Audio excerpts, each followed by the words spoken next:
Kina's just looking, frog? And Zidane like, you don't owe us anything, he says to blank. And because Kina kind of turned around, he's like trying to control herself. Yeah.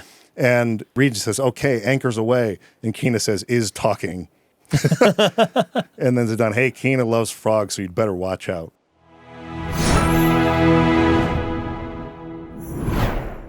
This is going to be a shorter episode of the podcast today. And it is entirely Hideo Kojima's fault. You have to blame him, okay? That guy, man. I was trying to get through Death Stranding 2 so that we could do our video on that, which is also going up later this week, talking about the story. And the game is much, much longer than I anticipated it being. I had already played about 75 hours and had reached East Fort Knot in Chapter 9 or something like that. And I was like, how many episodes or chapters are there in this game? And I saw the 17. I was like, oh, no. So I stopped caring about doing any extra stuff and just booked it through the story so that I'd be able to talk about it this week. But that took all my time. So I wasn't able to play very far in Final Fantasy IX this week. So if this episode ends up being 30 minutes to 50 minutes, somewhere in that range, apologies, but it will get back on schedule next week. I was only really able to get up to right before, like after the Black Mage Village and right before you get sucked down into those quicksand whirlpools into Kefka's... Kefka. I love not that. Kefka. Kuja. No, but Kefka, there's probably sand in our boots too, going down that quicksand. But Kuja's like hideout, or whatever you want to call it. Oil vert. It's French.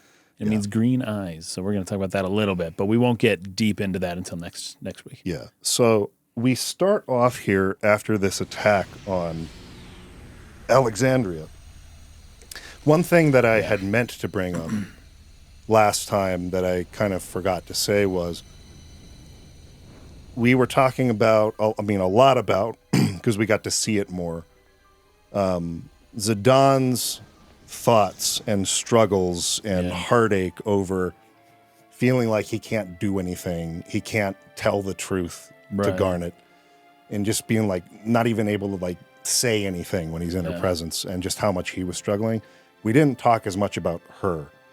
And I feel like in the past, I maybe didn't notice as much how much she was also struggling. There was a couple of moments, I think, where Beatrix and Steiner came into her, and maybe even Tot did as well.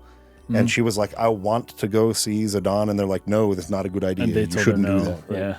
So they're all kind of telling her like, that's not good. You touched a little bit on the whole, Emperor of Japan and the royal family there. And, so that's what she's being told is the right thing to do. But she internally really wants to go see him again. And I really liked how at the end of the Alexandria attack sequence, as the kind of the platform she's standing on, when she and Eiko do the summoning for Alexander. Oh, yeah, that's it right. kind of breaks apart and is falling. And it's Zidane at the last minute who comes jumping down and grabbing her. So that's kind of a nice way to like bond those two characters together again. But I love it because Eiko's hanging on as well, and she's like upset. She's really mad. They're like being all lovey-dovey. And it has some echoes of the beginning of the game where Garnet and Zidane are holding on to as they're escaping, right? Yeah. Right. And now they seem to be closer together, right? Yeah. And instead of Garnet leaving, Zidane's helping her out right in the nick of time, too. He was there right at the last moment, right when she needed him. What about the fact that Zidane was saying, hey, I'm going to protect Garnet by myself. You all go leave and do something else. That's right. Now, I think for story reasons, it's like the whole castle exploded and they had to go be together alone, right? And so Zidane needed a reason to say that. And he was like, I care about her more than anything in the world, right? Basically, like he's a go it alone kind of guy. Like he's got these people around him because he's the type of person that people seem to want to be around. But he really doesn't want anyone helping him. ever. He likes to help other people, and that's his little quote from the beginning card. You don't need a reason to help somebody. But he's not very good at accepting help from other people for his own stuff, and he's not very good at opening up and letting people help him. And this is one of those, and this happens many, many times. It's going to happen again in Lindblom, maybe in the next episode we'll talk about it. But Zidane just leaves, and he says, okay, you guys stay here. I'm going to go do the thing, right? The important thing for me. It's important for me, but I don't want any help, no. So we're just kind of getting a little bit more of his character and kind of how that works. Yeah. And even though they can't talk to each other, actions speak louder than words. So they're able to have that moment, briefly. But then it all kind of fizzles out because once they're back in Lindblom, it's like, hey, remember how I rescued you and things are awesome and that was cool? And it's like they just can't talk. They still don't know how to talk to each other. And as close as they may feel to each other, if you can't speak, then there's a permanent barrier up. And it's going to chip away at everything. Yeah, I think also there's the fact that this has happened 3 times now where summons have more or less obliterated everything in their freaking path. And so it's like, look, I'm willing to risk my life to go up there and try to help, but all of you guys don't have to do that. Like, get clear of this city as fast as possible. And so I just liked the fact that Zidane was there and they shared that moment where she looks up and he was there in the moment that she needed him. But, we kind of fast forward past this point into Lindblom. So after this attack, and Garnet has lost her ability to speak. The trauma of, I think everything that has happened, losing her mother, now losing her kingdom in such a devastating way, being totally unable, no matter how hard you try, to really do anything to stop any of these events, feeling all that burden of responsibility. And as young as she is and everything on top of it, I could see that being just the kind of thing where you're just, I don't know if this is necessarily a physical condition, like she can't speak. Maybe That's a it good is. Question. As much as it is, she just doesn't have the strength of will. Maybe she's so numb, just so in shock, so to speak, that she can't muster the ability to say anything from all the guilt she's feeling, from all the trauma that she's feeling. Yeah. She's just... And she's so conflicted as to whether she should say what she really thinks or say what other people want to hear, that just the indecision means, I'm just not going to say anything. She's just now, there's a moment or two where people are legitimately in danger and she isn't saying help, but there's an exclamation point that appears above her head. I think it does seem to be manifest in some physical, disability. She actually can't speak. Yeah. But it's brought on by a psychological situation, right? Yeah, sure. Which can happen. When we come up from the end of the scene in Alexandria, we have the minister, Regent Sid's what's his Artania. Yeah. Artania, something like that. Artania. Yeah. It's a cool name, by the way. Basically, they're talking about how the reconstruction of Lindblom is going. And then Baku, he's always sneezing. It's like his entrance. He just sneezes really loud and laughs. He's great. But he comes in. Well, his troops start helping out, Yeah. Blank is there saying, you need to go see Sid. He's trying to get him, we need to inform you on what's going on. Right. Sid would like to talk to you. But he's way more concerned about Dagger. Where is she? I don't know. Maybe she's up by the telescope. Right. From that scene earlier. Okay, and he just runs past and just runs straight up to her first. And that's where he learns. And she is there. Yeah, she's there. And that's where he learns she's not. Well, I don't think he has learned yet that she can't speak. She's just not responding to anything he says. Right. So he's like, well, maybe she's getting annoyed. But she's got little parentheses kind of she's thoughts. Thinking. Yeah. But she's not responding, and he's reading that the wrong way. He's reading it as she's mad at him or annoyed or something like that. So, let's see. Come up here to... Okay. So Zidane says, well, look who's here. So he's being his kind of normal, not serious, flirty kind of self. And, approaching him the way he normally would. Man, we went through some crazy stuff, huh? I honestly didn't think I was going to make it this time. But as you can see, I'm all right now. She doesn't say anything. Dagger, something wrong? She doesn't say anything. Okay, you're so happy to see me, you just don't know what to say. I didn't know you loved me so much. And then he starts thinking to himself, did I do something wrong? Right. All right, what did I do wrong? Yeah. She doesn't respond again. And then he thinks maybe she's just tired. A lot has happened since Braun's death. I'd better cheer her up. Then he says out loud, hey, let's go back into town. It'll be fun. Come on. And she hangs her head and doesn't say anything. I think she's starting to get annoyed, he thinks. Maybe I should leave her alone. I guess you have a lot in your mind right now. Sorry to bother you. I'll see you later. So there's a lot of what's going on this scene. I like the dynamics of it because it would be really easy to read her as being annoyed because he's acting this way after such a horrific tragedy has happened, right? He's not taking it very seriously. Yeah. I would imagine her guilt at not having protected Alexandria and all the people who died and how responsible she feels would lead to her feeling annoyed by, like, how can you come to me with that attitude after what just happened? Do you not care? Right. But that's not what she was thinking. But he kind of approaches that possibility because of the no response. And so he just kind of like backs off. But then she thinks to the end of it, Zidane, you're so sweet. Thank you. So she at least understands the attempt that he's trying to comfort her in the way that he knows how to do it. And she's grateful for that, but she can't voice that. Right. And so there, like you said, there's kind of this tension that wouldn't be there had she had just been able to say something. Yeah.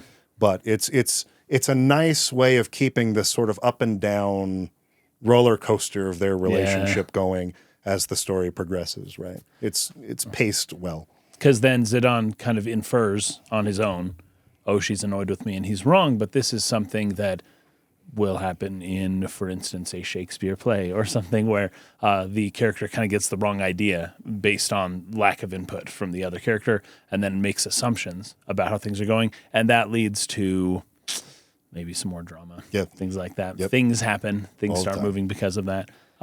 But Garnet, it's so easy to understand exactly where she's coming from and why she doesn't even know what to say. Yeah. It's not hard at all to imagine what kind of situation she's in. Yeah. There's an ATE with Dagger where she's thinking a bunch of stuff to herself. And this is where we get all that a little bit of survivor's guilt, actually. Oh, Alexandria's gone. I still can't believe it. So many people were killed. The survivors are homeless and destitute. How could this have happened?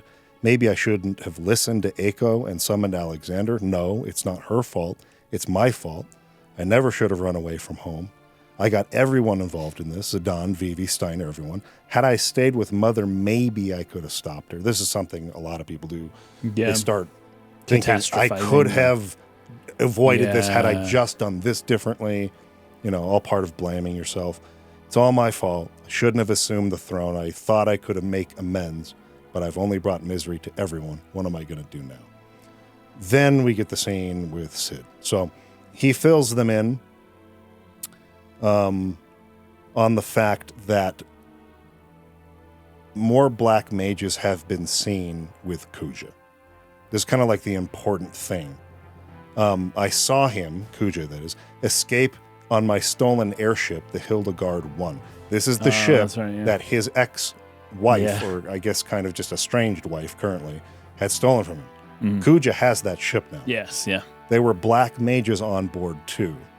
They weren't any old black mages. They were talking normally. Yeah. So this is an important distinction. These weren't just the mindless ones from the beginning of the game. These are like mages from the Black Mage Village.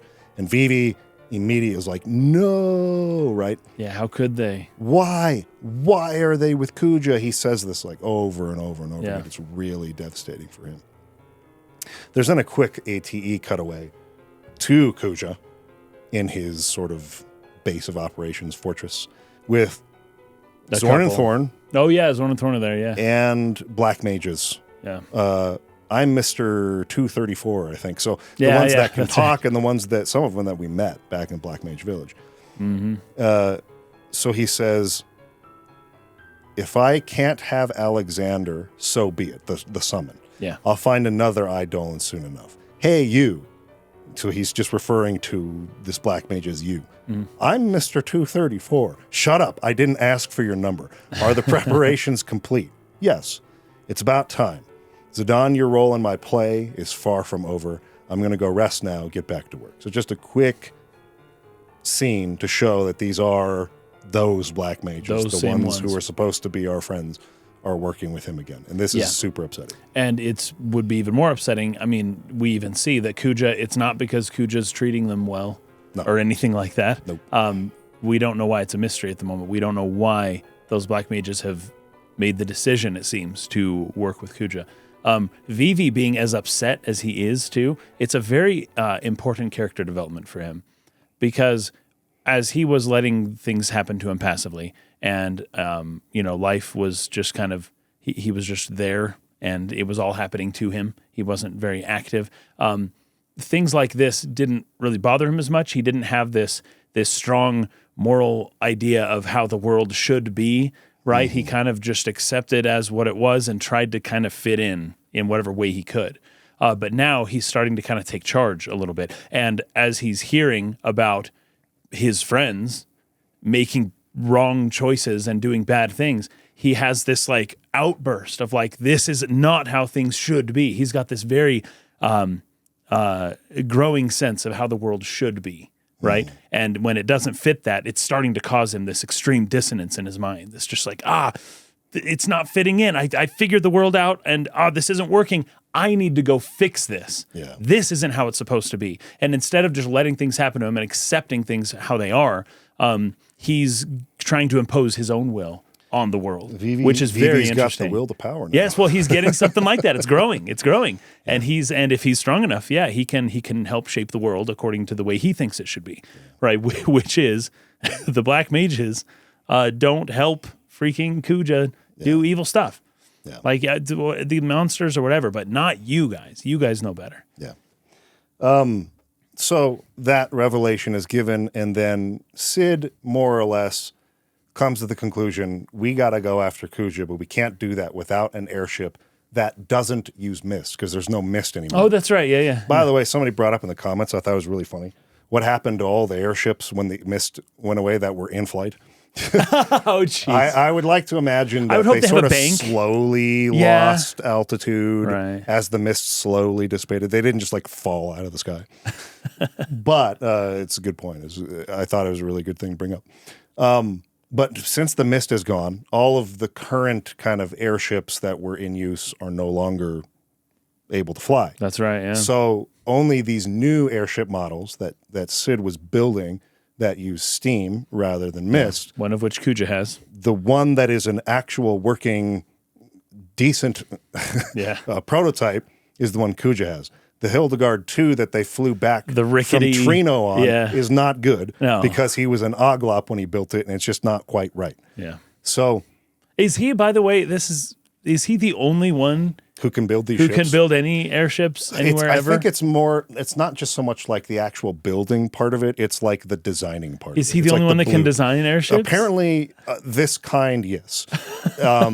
Other people might he might be able to explain the idea, but there's a certain expertise, I suppose, in blueprinting and designing the thing that would build something that is actually viable and actually flies well and whatnot. I wonder if there's someone else he could confide the secrets to in case this stuff happens, He decides the only thing we can do is if I'm going to build a ship that's going to work for us to chase Kuja, I've got to be a human again. Yeah, he has to not be an Oglop. I can't, we've got to do something about this. Yeah. So Steiner says, basically your wife got mad at you and used magic to turn you into an Oglop. And Sid says, sad story, isn't it? My lecherous character has led to my undoing. But how did Kuja get a hold of Lady Hilda's airship? That's the question, right? That's a mystery. That's the new mystery here. Yeah. How did Kuja what's going on with Hilda there, right? Yes, exactly. What did she do?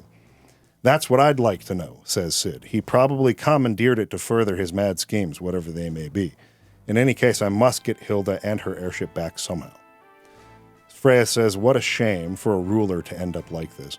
But we can't ignore this situation. Kuja must be stopped. So they talk about this for a while, and then Sid basically he says, I doubt I can oversee the construction of a new airship in my current form. If only I were Guac, a man again. Artania, is there anything that can be done? And so he had spoken to Dr. Tot, who ends up coming and meeting with them, and saying there is a potion that if we combine, what are the 3 potions that have to be combined here? He tells us what they are. Well, okay, before he gets to that, this is when Aiko comes running in and reveals Garnet's not just being quiet. She cannot speak right now. Yeah. And that sort of interrupts the meeting, and they're like, we'll come back to this in a minute. Let's go check on her. That's when they run up. They try talking to her. She's not responding. Tots basically says, this condition is something that I assume will eventually wear off. We just got to wait. It could take days, months, or weeks, years. or months, or years. But one day how long, it'll wear off. But I'm pretty sure eventually she'll go back to how she was. So that's kind of his conclusion.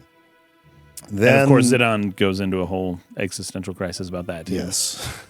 I'll never hear her voice again. Yeah, this is a bad joke. Doctor, is there anything you can do?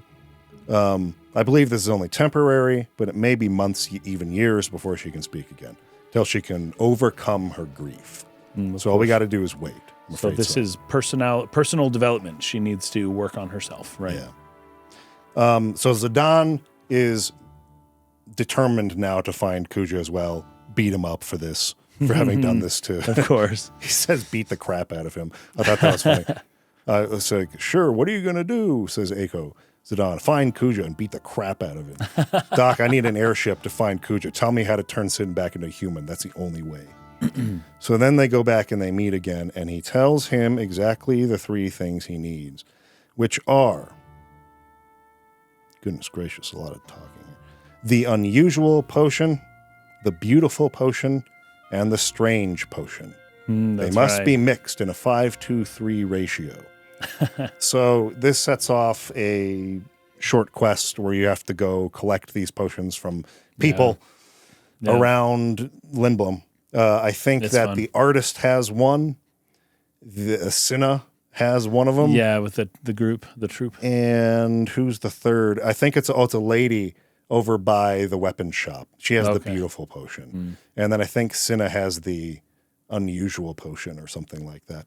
Anyways, you have to go visit all 3 of these people, get the potions. You mix them just the way Dr. Tot asked. You bring it back. Okay, here it is. And by the way, it's worth noting, Dr. Tot wasn't exactly confident that this would work. No. He kind of insisted, this is not my area of expertise. Yes. I'm like an astronomer and a historian. I'm not a chemist, but as far as Sid is concerned, like all smart people are the same, right? Like you're smart. Do the According thing. If I were human, I could do it. Aiko also feels that way. Yes, right? Of course. You're a nerd. You can write me love letters. So, he takes the potion, and you're kind of thinking, it's going to work. And then, poof, he turns into a frog. Yeah, ribbit. That's which is really funny. His new thing. And they pay off this joke when you get Kina back, and you're on the ship, and good. Kina's just like, frog? Is that frog talking? Just self-control. I eat frog, ? But everyone talking to frog. I can't, she really is wondering, do I eat it right now in front of everyone? Or everyone's talking to it, maybe I should wait? The worst thing that Sid could have turned into is a frog. In the presence of Queen. Yeah, so funny. So that was great. But he basically just goes, all right, enough, no more potions. We're going to go find Hilda right now and settle this. Yeah. So you don't get an airship at this point. You get just a seafaring vessel, a ship for the seas. A water ship. And I always love these moments. We've talked about this quite a bit. This is very cool, in the past about these retro JRPGs. My favorite moments, or some of my favorite moments of these games, are when you get new vehicle types, which give you more room to explore things you couldn't do before. Yep. And there's several kind of touch points where they do this. First, they'll usually give you some kind of land vessel that gives you the ability to maybe cross some rivers to other places on the continent. Yeah. Then you get a ship that allows you to cross the ocean and go to other places. Yeah, the water. Then by the end, you get the airship, which allows you to basically go anywhere. And explore all the mountain valleys and all the hidden enclosed places. So this is kind of like the midway point there, and now we're able to, explore the oceans and go to islands and other places we couldn't visit before. So the world really opens up here, and it opens up a lot of side content. So another reason why I didn't get as far as I would have liked to this week is not just because of Death Stranding 2. It's because I was doing a lot of Choco Hot and Cold. Just going around the whole A lot map. of chocographs. Yeah. A lot of side content. A lot of finding treasures and going places that are now available because of this ship and because you can get up to an ocean level chocobo. So through Choco Hot and Cold and through getting the chocographs and visiting Choco's Paradise, you can get the mountain chocobo, the red one, which allows you to run over mountains. Yeah. Which opens up a whole bunch of new stuff you can go find. And we would have already had the river one before this. Which was the green one. Yeah. And then you get the blue one, sorry. And then you get the purple one, which is the ocean chocobo, which allows you to run over the oceans. And all of a sudden, dig in the ocean. There's just all kinds of stuff. So you can feed dead peppers to dive into spots where there are little bubbles on the ocean. There's several places where there's like this bubbling. One of them is right next to Quan's dwelling. Oh, nice. Like right below that sort of like cliff where he fishes. Okay. Yes, that's right. On the other side of the mountain. Yeah, there's some bubbles down there in the ocean. You can dive in there and get some stuff. There's stuff, there's just a bunch of places. And on top of the ocean spots, there are cracks in mountains where he can sort of break open those areas and get treasures from those. So I went and got a whole bunch of those. And one of them leads to Magnet Central, where essentially like all the Mughals live and where they had their like Magnet, their mailing system that is currently broken down and they don't know what's going to happen. Oh no, is Magnet going to close down? I love how they call it Magnet. Yes. But it's snail mail. It's just this like is because regular mail. The internet was becoming a thing. I know, but their version of it is just mail. It's just letters. Yeah. And so, in 1999, or 2000 when this game released, the internet was really, the whole .com bubble was a thing. Yeah, that's right. It's all anyone could talk about. So it was the new thing. And Square Enix, or Squaresoft at the time, of course, had their Play Online service that they wanted you to sign up for, and Final Fantasy XI was coming, so they should have just called it Magnet. Yeah, not Play Online. Oh yeah, I agree with that. Magnet instead of Play Online, it should have been the Magnet. Yeah. Anyway, so there's a whole lot of that to do, and so I don't know how much of that is worth talking about, other than maybe just briefly touching back on Choco Hot and Cold, since we did get a lot of feedback on that. Yeah. It's funny that seems to be like there are more people who dislike the card game. Yeah, I've noticed this. Yes. Yeah, I found like a lot of people. I'm in a minority on that one for sure. In the comments were like, "Oh, I don't like this card game." Yeah. But we're kind of like defending Choco Hot and Cold. Okay. Right. What were you going to say? I have an idea that the people who don't like Tetra Master as much are the people who did play FF8 first, the Triple Triad first. Could be. And then Tetra Master. I played FF9 before I ever played FF8, and I was also young, and I just thought it was a fun card game.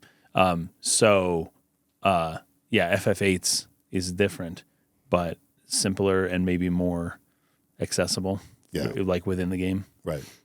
I was wondering about that.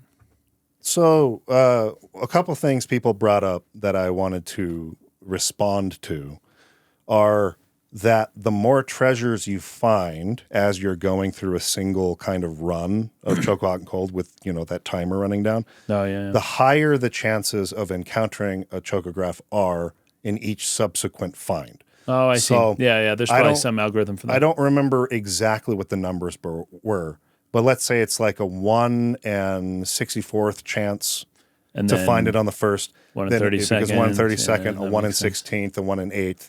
So with each one, it's sort of like it greatly increases your chances of finding one. So that means that the likelihood that on your last dig, when the timer ran out just before you were able to get it, that it really was a chocograph that time. Could have been, yeah. Or at least there was a higher chance. Later on, towards the end of the clock. I wanted to respond to that by saying I was aware of that. I didn't explain it last time. But this is much more a problem early in the game when you're playing Choco Hot and Cold, because your beak strength the beak and the speed of your chocobo are much slower, and your chances of getting 4+ in one go are much lower, which means that it's, by this time, now that I've got the ocean chocograph, I've got 2 different spots, the lagoon plus the forest to go find chocographs at. The fact that it can beak way faster means that your chances of getting up to 5 or even more, it only lets you get up to 8. At 8, the Moogle will fly over and go, I'm going to go bankrupt if I keep letting you play this long. Like, you got to stop now. The point is, I just wanted to clarify, I understand that. Yeah. But what I think is funny about this, as I was reading some of these comments, right, fair enough, as far as like clarifying that goes, is that people were saying things like, it really only takes about an hour of playing the game to, get these chocographs and be able to go start looking for stuff. And so ultimately, you and I are saying the same thing. But what you're saying is it's only an hour. And I'm saying I have to endure Chinese freaking water torture for an hour to get these things. So your perception of an hour's time is flying past you as you're enjoying pressing square 500,000 times. And I can't stand it. It just takes way too much time for me. So it's all in the beholder, right? I just don't think it's a fun minigame. So anyway, but I did eventually get them all. I think I've collected every chocograph now. Oh, so I'm done playing Choco Hot and Cold at this point. I think if I might have missed some of the chocograph pieces. So there's several pieces you collect that combine into one last chocograph. Or something. Yeah. I don't know if I got all of those, so I may have to go back and grab a couple more of those. But I've already found a ton of the chocograph treasures, and they have such good stuff. So as much as I may complain about this game and not liking playing it, I can never rewarded, not well compensated. do it because you get such good stuff. Yeah. You get such good equipment from it. The light robe, the white robe, and the black robe for your mages give really their highest level spells already. I think you get Meteor, Comet, or something like that for the Black Mage. You get Holy, I believe. Although I'm not sure, I can't remember at this point, because I know that I have had Echo learn Holy, but Garnet can't learn it, it seems. So they are both white mages, but they have different spells in their inventory. So like she can learn certain spells that she can't learn. It's annoying when selecting party and not wanting to have 2. But Echo with her summons is good. And there's all these new stones that you get where you can learn all the summons. So I think I've gotten almost all of them, or at least all of them you can get up to this point for my summoners. I guess I call them white mages. They've combined the white mage and the summoner class in this game. The same thing. They're both white mages and summoners. Yeah. So anyway, so I did all of that. I've learned basically all of the abilities that I have access to at this time. I went and learned a whole bunch of new blue mage spells for Kina. I think I only have like 3 more total in the game left to learn for him. You spent a lot of time. Nice. I think like each character on average has something like 4 more total abilities they can learn from equipment. And that's going to be equipment you get like in the end game. Yeah. So I've basically just done all the side content that is possible at this point. So that took me quite a while. I'll say that took me 2 or 3 hours just doing that stuff. Because I don't know if we talked about friendly creatures yet, have we? We talked about Ragtime Mouse a little bit with the trivia. Yeah, the trivia. Yeah, that was funny. But I don't know if we've talked about the other friendly creatures. So there are certain creatures you come across, and you'll know because the battle music changes to this really kind of cutesy little song. Funny.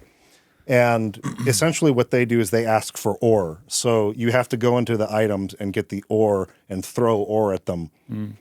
Similar to how you would throw Gishel or Geisel greens for a at chocobos in Final Fantasy VII Yeah, during a battle, right? Yeah. To go in the items throw it at them. Yeah. So you throw ore at these friendly creatures, and they award you with really high AP. It'll be like 20 AP or more in the battle. And if you have ability up applied on your characters as one of their equipped abilities, it doubles then you can really... the AP. So 20 AP becomes 40 AP, and then you learn abilities really fast. Super fast. Yeah. So that's another way to like speed up the process. Okay, how many more AP points do they need to finish off this equipment? Ooh, it's like, I don't know, let's say, I'm trying to remember which one. It's like Reflect takes like 90, and Auto Rebirth takes like 170 AP points for some characters. So, if you're learning one of those, it would be nice to come across a friendly creature, and then you just get a huge boost if they have ability up equipped. Another trick, though, I don't know if people know this, if you're having trouble finding either Ragtime Mouse or some of these friendly creatures, I don't know if they've changed this for the Steam version of the game. So if you're playing it on Steam and a Muguri mod, I don't know if this works in that version. I think it does, but I don't know.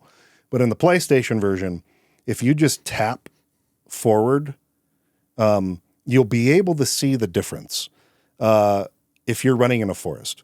If you're running through the forest normally, there's kind of a little effect, like a rustling, pixelated little effect around the character as they move to kind of suggest they're like wading or pressing through foliage, right?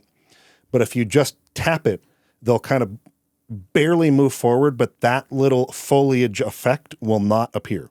And if you just tap, they'll kind of just like jump forward, but you won't get that foliage effect. And what's happening is it's counting steps for the random encounter of friendly creatures, but not normal enemies. Oh, interesting. So if you are trying to find it and you keep just getting battle after battle after battle after battle, and you're like, what the heck, dude? I can't find this thing. Give that a shot. Just tap your way through the area, and you won't encounter enemies, but sooner or later, you're going to get a friendly or a Ragtime Mouse encounter to come fun. up. So that's usually what I do when I'm trying to find, especially Ragtime Mouse, because he's always in forests. Some of the other friendly creatures are on plains or other places, but anyway, so I got as many of those. I got, let's see, Moo is the first one, then Ghost, then Ladybug, then Yeti, and then Nymph. And I think there's like 3 more after that. So I only have like 3 more of those to find. So anyway, the point is I did a whole lot of that. And it's it doesn't take that long, all things considered.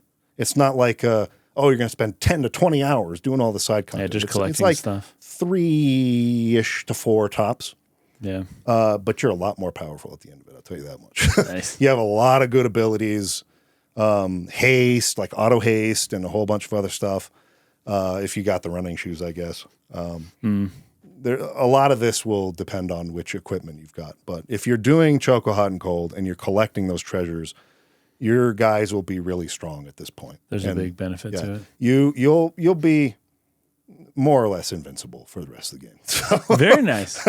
Then you don't have to level grind. It's kind of worth doing, but that's what I did. And then I ended up going to Black Mage Village, which is the next part. So that's essentially what they resolve on doing. Well, because they don't really have any lead necessarily, other than Vivi is like, I've got to go find out why my friends are being bad, right? And Zidane, everyone else is like, well, I don't know where else to go either. May as well go with him. Like, we're with you, Vivi. Let's go.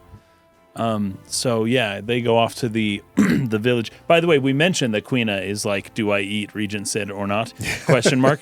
It's we talked before in an episode or two ago. How Quina disappeared and you legitimately was just gone for a while, and all of a sudden washes up on the shore in Lindblom. Yeah. And these 2 guards are like, is it alive? And I can't tell. Like, they don't know what Quina is at all.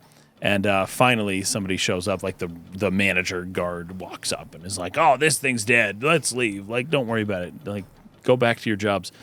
And Quina just immediately, like, wakes up and freaks everyone out. It's a really funny way to reintroduce Quina and to be like, she's not dead and is, as silly as ever.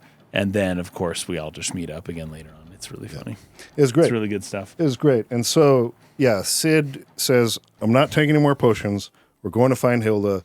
We're going to have to take a normal sea vessel to try to go search for her. And that way we can easier get to the other continent. So this allows you to change party members when you're on board the ship if you want to do that. I love game opens being up on a board lot these here. ships. Yeah. It's just fun being able to like be in the ship and stuff. It's even cooler with the airship, but it's super cool, super fun. But they resolve to go to the Black Mage Village to see if anyone there has information on Kuja.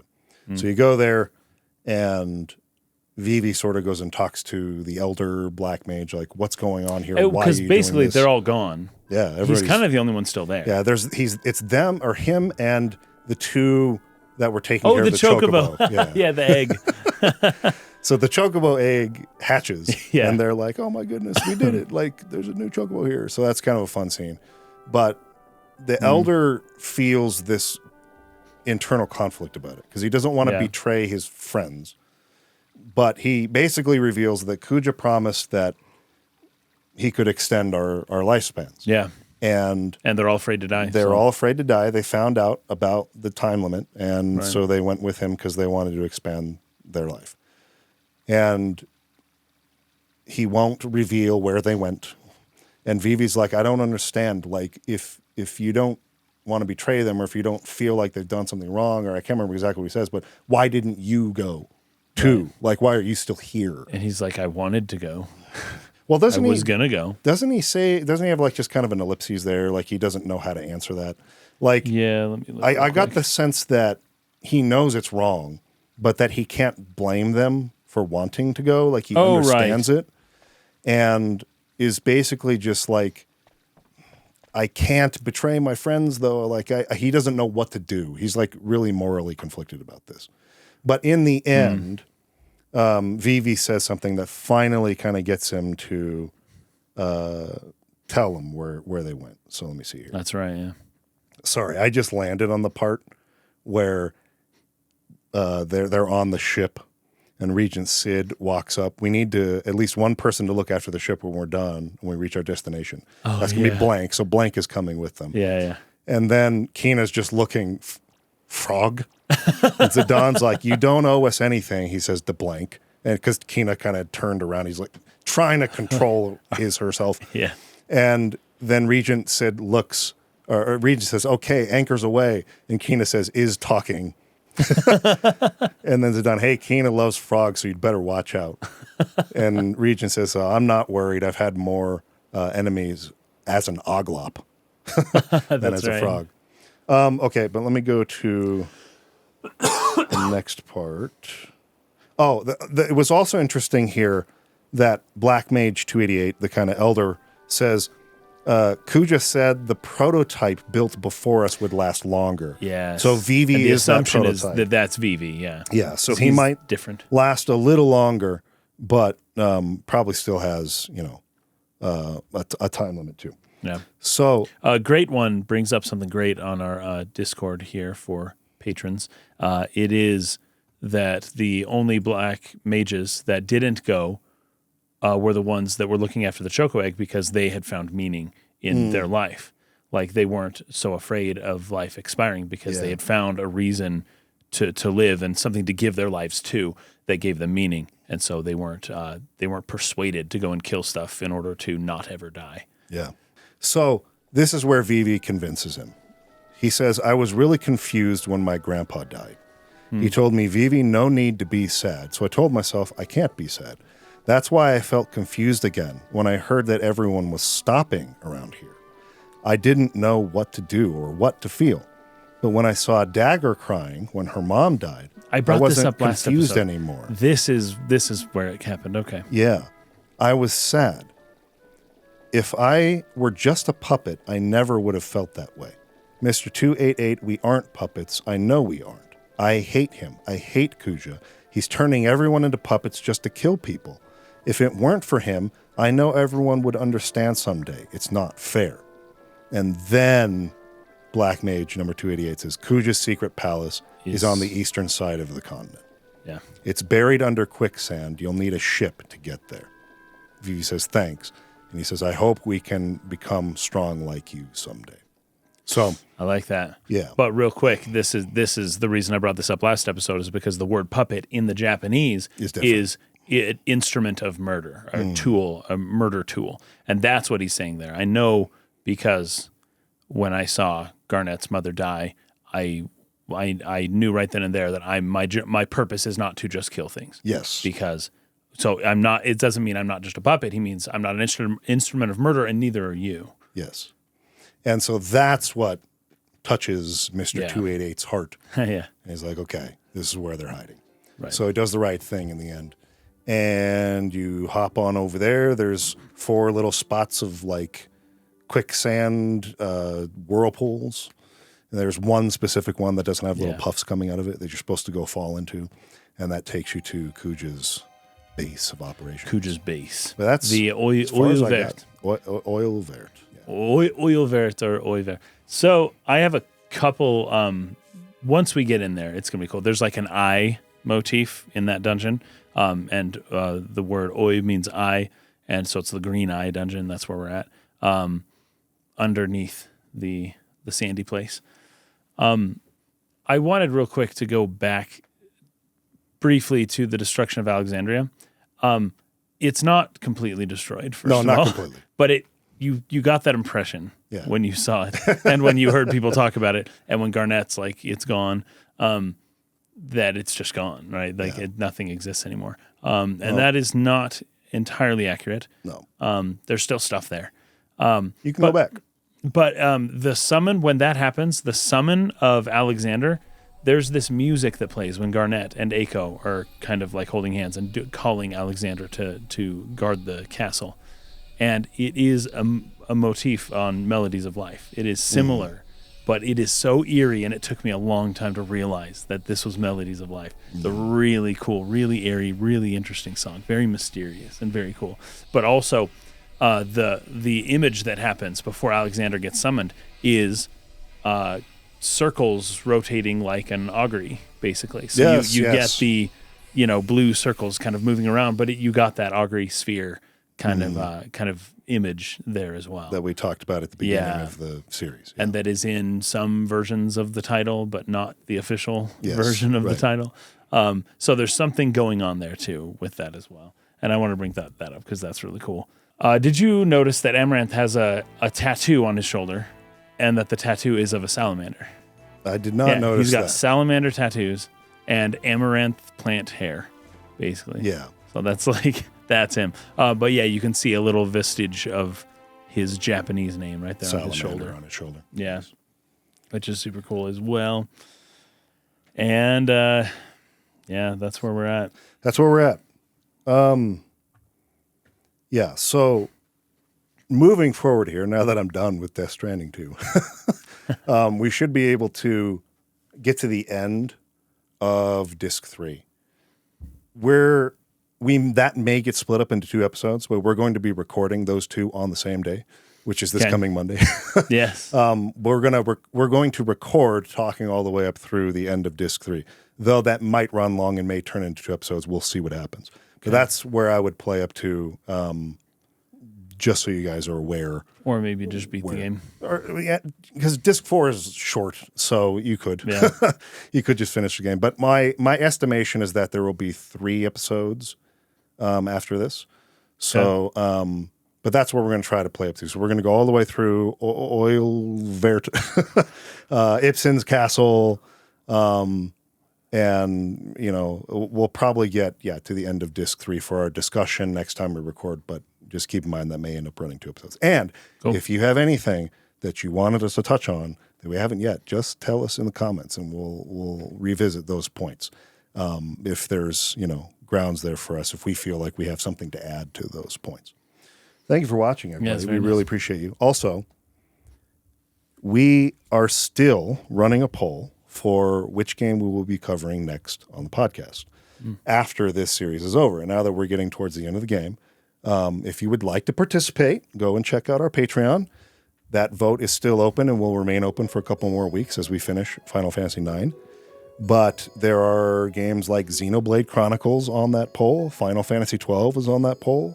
Metal Gear Solid 3 is on that poll. Expedition 33 is on that poll. And I believe Expedition 33 is in the lead. So if you would like to see one of those other games, please consider supporting the channel. You get to, of course, join us live at certain tiers and interact with us and, kind of be a part of the show, add your voice to it. But go and check that out on Patreon. Link is in the description, as always. And we will see you next week.